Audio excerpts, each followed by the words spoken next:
Hello, नमस्कार दोस्तों, राधे राधे। एक बार फिर आप सभी लोगों का हमारे इस वीडियो में स्वागत है। उम्मीद करती हूँ आप लोग स्वस्थ होंगे, मस्त होंगे, अपना और अपनों का ख्याल रख रहे होंगे। आप सभी को नव वर्ष की ढेर सारी शुभकामनाएं। आपका वर्ष मंगलमय हो, यह वर्ष आपके जीवन में बहुत सारी खुशियां लेकर आए, मैं बस यही कामना करती हूँ। और आज की जो मैं कहानी लेकर आई हूँ, मेरा इस कहानी को सुनाने का सिर्फ एक ही उद्देश्य है कि जो सोशल मीडिया है वो एक तरीके से फ़ायदेमंद भी है और नुकसानदायक भी है, क्योंकि एक सिक्के के 2 पहलू होते हैं।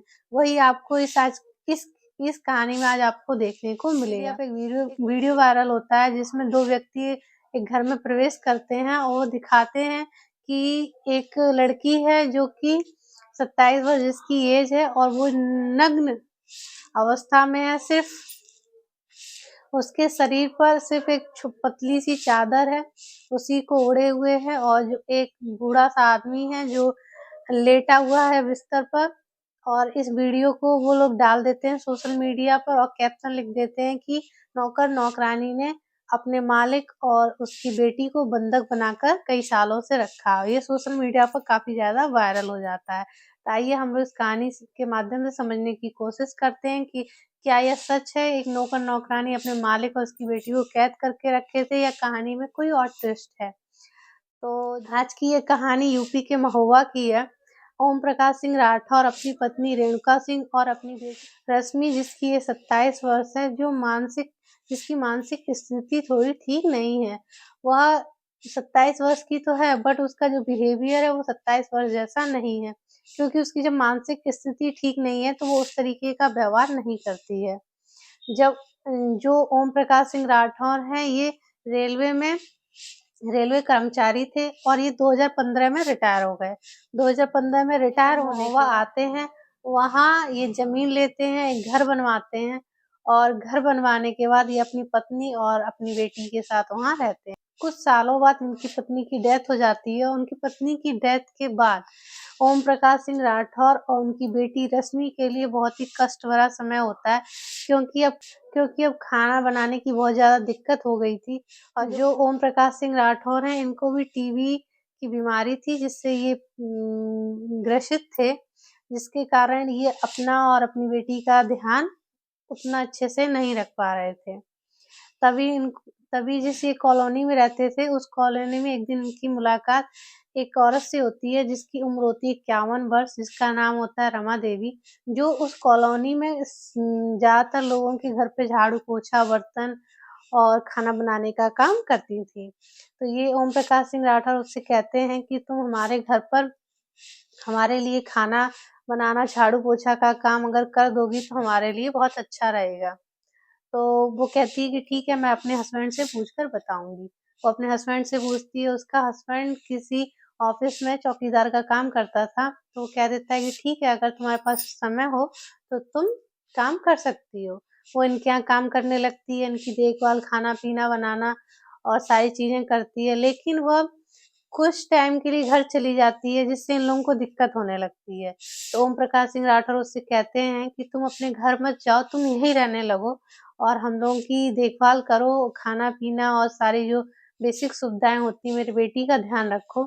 तो वो और उसका जो हस्बैंड होता है, दोनों यहीं रहने लगते हैं परमानेंट और इनकी सेवा करने लगते हैं।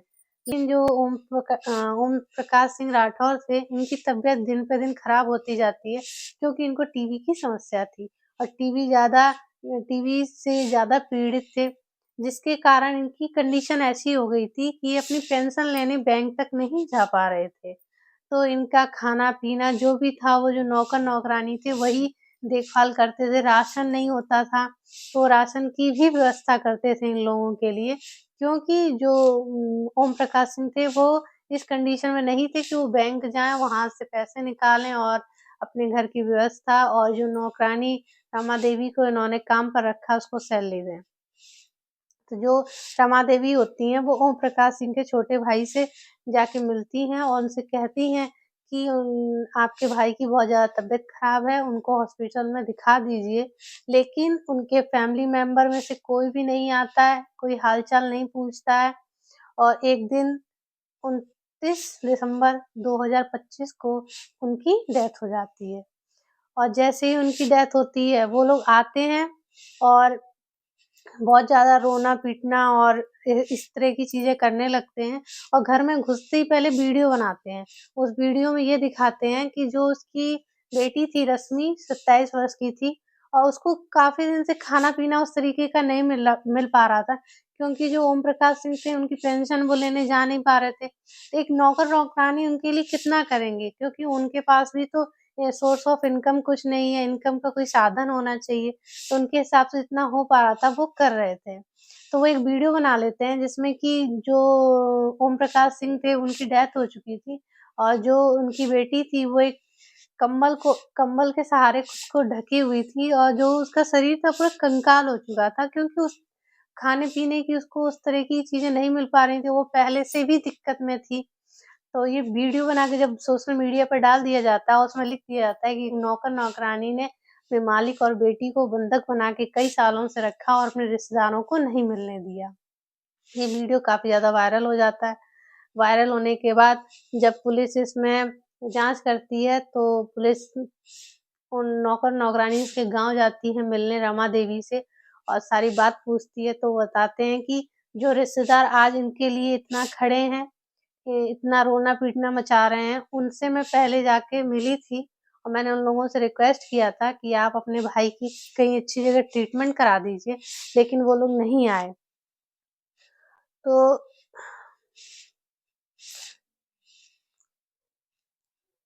इस पे पुलिस ने जब जाँच किया तो पता चला कि जो ओम प्रकाश सिंह राठौर थे, उन्होंने अपने वसीयत में अपनी प्रॉपर्टी का 50% अपनी बेटी के नाम प्लस और 50% उस नौकर और नौकरानी के नाम कर दिया है। उनको अच्छा नहीं लगा और इसी वजह से उन्होंने वीडियो और ये सारी सोशल मीडिया पे डाल दिया और ये काफ़ी ज़्यादा वायरल हो गया, लोग तरह-तरह के कमेंट करने लगे।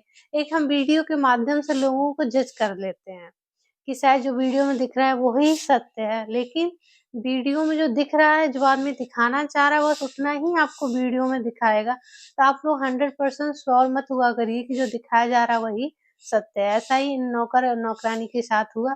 पुलिस अभी पूरे घटनाक्रम में जाँच कर रही है, लेकिन जहाँ तक अभी तक जो इस पूरे मामले में जो ये निकल कर आया उसका परिणाम यही है कि नौकर-नौकरानी के नाम ओम प्रकाश सिंह राठौर ने 50% अपनी वसीयत कर दी, 50% अपनी लड़की के नाम, क्योंकि वो जानते थे कि मेरे बाद शायद यही दोनों उसका ख़्याल रखेंगे। अभी इस लड़की को हॉस्पिटल में एडमिट करा दिया गया है और उसकी वहाँ पर ट्रीटमेंट चल रहा है, जैसे ही वो ठीक हो जाएगी, तो शायद वो अपने घर पे लौट पाए। कहानी को सुनाने का उद्देश्य किसी को परेशान करना नहीं है, किसी के दिल को दुखाना नहीं है, बल्कि आपको सचेत व सावधान करना है ताकि आप अपना और अपनों का ख़्याल रख सकें। बहुत-बहुत